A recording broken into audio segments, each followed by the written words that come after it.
Svaka okupirana država mora pored danka u novcu ili zlatu okupatoru da plaća danak u krvi.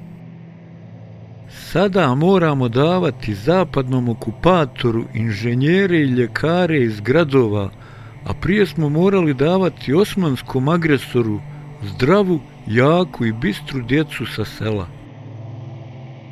Tako je Bajica Nenadić iz sela Sokolović kraj Rudog otet i odveden na islamljenje i obuku i završio kao paša Srbima neprijateljskog Osmanskog carstva.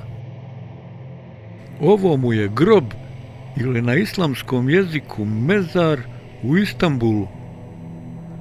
Sami Turci kažu da je srpskog porijekla.